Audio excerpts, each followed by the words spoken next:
Hello दोस्तों, मेरा नाम है हर्षित और मैं आज आपको बताने जा रहा हूँ क्लास 12th की वेरी इंपॉर्टेंट डेरिवेशन जिसका नाम है कूलॉम्स लॉ।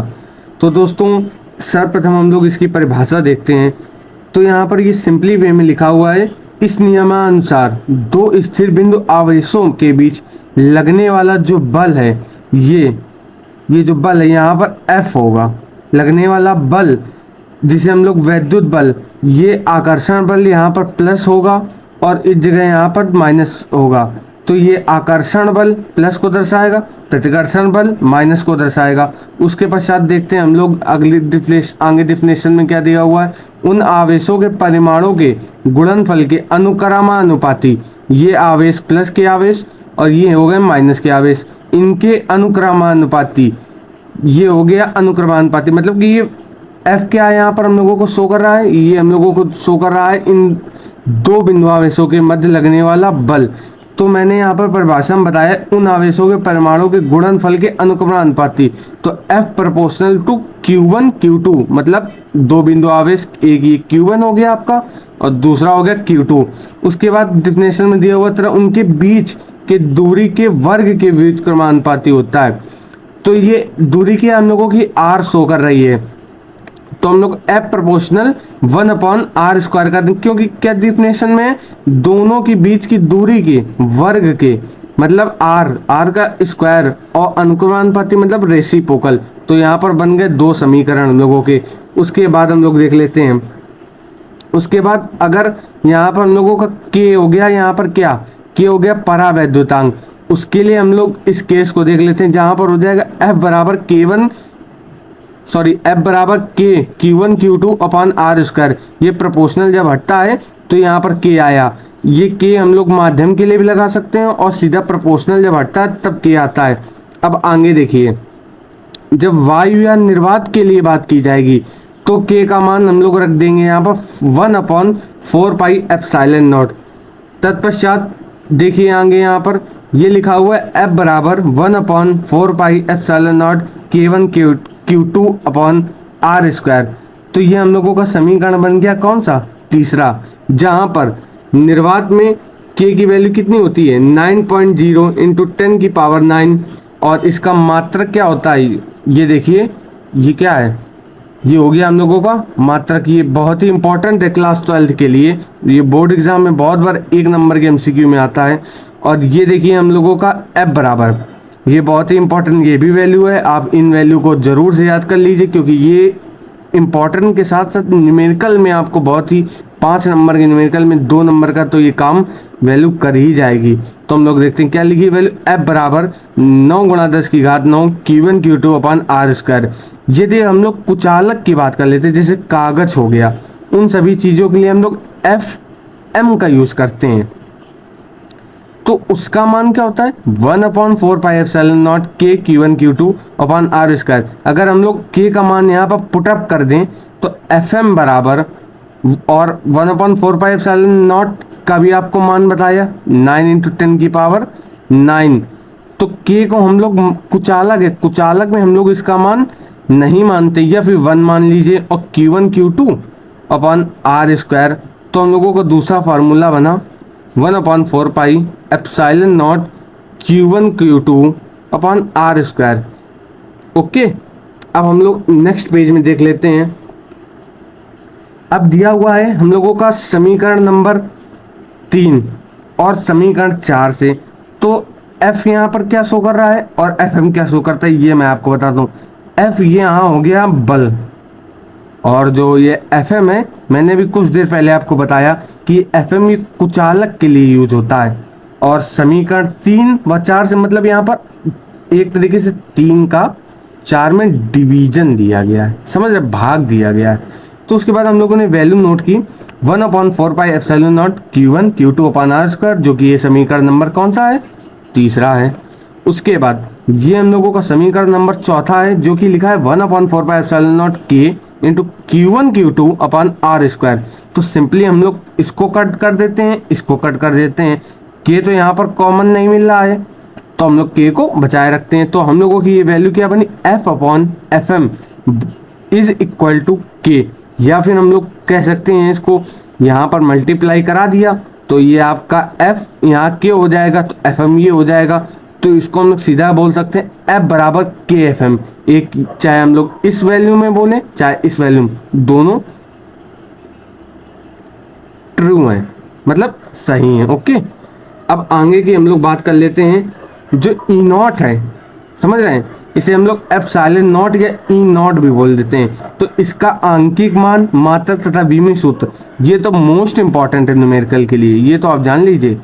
और जहाँ पर ये एप्सिलॉन नॉट या ई नॉट, इसका हम लोगों का जो मान है 8.85 गुणा 10 की घात -12 कूलाम स्क्वायर, क्या लिखा है, कूलाम स्क्वायर, और ये न्यूटन पर मीटर स्क्वायर। आप न्यूटन मीटर स्क्वायर की बोलने की गलती मत कीजिएगा, ये न्यूटन पर मीटर स्क्वायर है। और फिर हम लोग ये जो विमीय सूत्र है, इसकी विमा, एक तरीके से एप्सिलॉन नॉट की विमा, इसे हम लोग दूसरे के नाम से जानते हैं।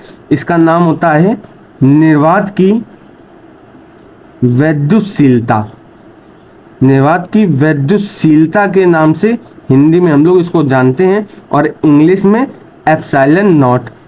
तो अब यहाँ पर हम लोग इसका विमीय सूत्र डायमेंशियल जान लेते हैं। तो ये क्या है, m इनवर्स, या m की पावर -1 बोल देंगे, l की पावर -3 या l की पावर -3, t की पावर 4 और a स्क्वायर। दोबारा से रिपीट करते हैं, m इनवर्स, l की पावर -3, t की पावर 4, a स्क्वायर।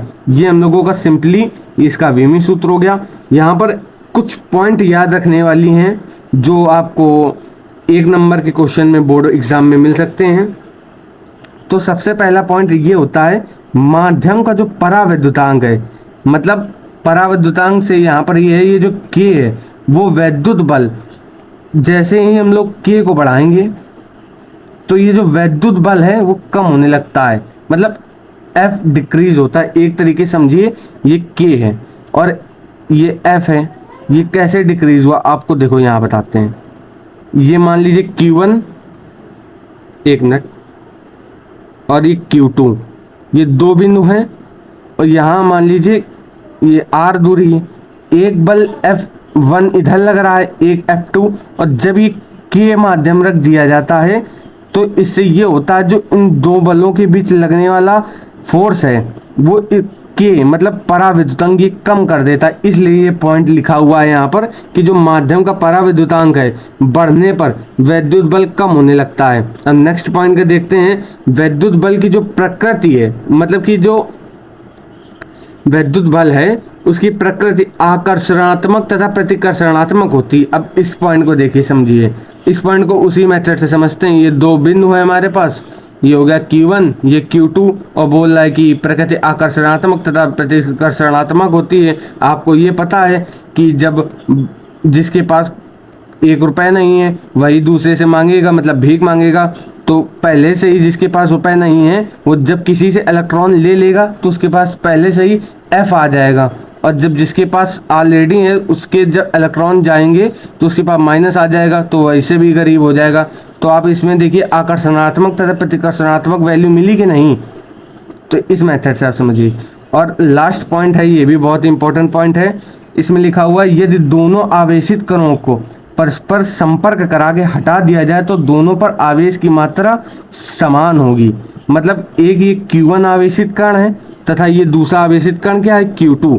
यदि हम लोगों ने ये देखिए, इसे देखिए, ये Q1 ये Q2, क्या लिखा पॉइंट में, यदि दोनों आवेशित कणों को परस्पर स्पर्श करा के हटा दिया जाए। मैंने इसको यहाँ स्पर्श करा दिया और इसको इस वाले पॉइंट से स्पर्श करा दिया, और ये तो आपको पता ही है, यहाँ पर ये Q हो गया पूरा पूरा, और इसको स्पर्श करा तो इस वैल्यू को हम लोग Q1 और इधर प्लस करा दिया Q2 अपॉन Q। यही हम लोगों का एक तरीके से फार्मूला बन गया। तो हम लोग दोबारा से एक बार रिवाइज कर लेते हैं, आगे देखते हैं। फिर हमने बताया आपको कूलाम लॉ, सिंपली वे में आप इतनी बात समझिए। एक कूलाम वैज्ञानिक थे 1789 में, उन्होंने केवल इतना बताया कि बेटा जो दो बिंदु हैं Q1 तथा Q2, इनके बीच मैंने एक R दूरी मान ली, ठीक, और उनके बीच जो लगने वाला बल है, एक पॉइंट हम लोगों ने बना दिया कि 1/r² होता है, मतलब कि दोनों बीच दोनों बिंदु आवेशों के बीच लगने वाला बल उनके बीच की दूरी के वर्ग के व्युत्क्रमानुपाती होता है। एक पॉइंट ये तो आपका क्लियर हो गया।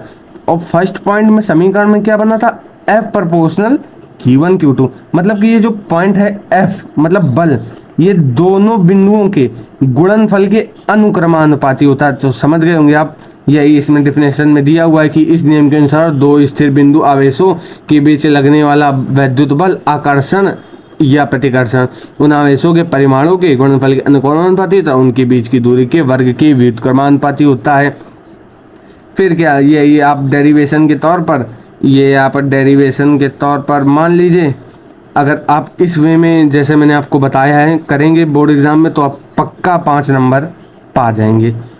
और ये देख लीजिए, फिर उसके बाद हम लोगों ने समीकरण बनाया F प्रोपोर्शनल Q1 Q2 अपन R स्क्वायर, और मैंने आपको बताया कि ये अनुक्रमानुपाती होता है। जब ये हटता है तो यहाँ पर K पर विद्युतांक लग जाता है। उसके बाद Y और निर्वात के लिए K बराबर हम लोग 1/4 पाई एप्सिलॉन नॉट मानते हैं, और ये जो K है उसकी जगह ये 1/4 पाई एप्सिलॉन नॉट आ जाएगा। तो ये जो समीकरण 3 बना है ना, तो हम लोगों ने ये जो K की पुटअप करा है वैल्यू K बराबर 1/4 पाई एप्सिलॉन नॉट, तब ये समीकरण बना है कि F बराबर K की जगह हम लोगों ने पुट कर दिया 1/4 pi epsilon not Q1 Q2 upon R square.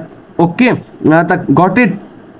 अब आगे देखते हैं, ये जो निर्वात की बात अब हो रही है, इसका मतलब एक जगह तो हम लोगों ने पुट कर दी भाई वैल्यू, एग्जैक्ट वैल्यू अब यही होती है कि 9 × 10⁹ न्यूटन पर स्क्वायर मीटर स्क्वायर, या ऐसे बोल दो न्यूटन मीटर स्क्वायर प्रति कूलम, इसका यही हो गया मात्रक। और जो F की वैल्यू है यहाँ पर फोर्स, वो यहाँ पर हो जाएगा 9 × 10⁹ Q1 Q2 upon R square. और ये क्यों हुआ मैं बताता हूँ, 1 मिनट। ये जो 1/4 पाई एप्सिलॉन नॉट स्क्वायर है ना, सॉरी 1/4 पाई एप्सिलॉन नॉट है, इसी की वैल्यू होती है 9 × 10⁹, इसलिए यहाँ पर ये पॉइंट बन गया। फिर उसके बाद कुचालक माध्यम के लिए मैंने आपको पहले से ही बता रखा कि FM होता है यहाँ पर, और 1/4 पाई एप्सिलॉन नॉट की Q1 Q2 upon R square. यही हो गया हम लोगों का पूरा न्यूमेरिकल, इसी से लग जाएंगे, इसी से हम लोगों की 5 नंबर के डेरिवेशन आती है बोर्ड एग्जाम में। तो आपको ये मेरा वीडियो कैसा लगा प्लीज़ कमेंट करके बताएं। Thank you for watching.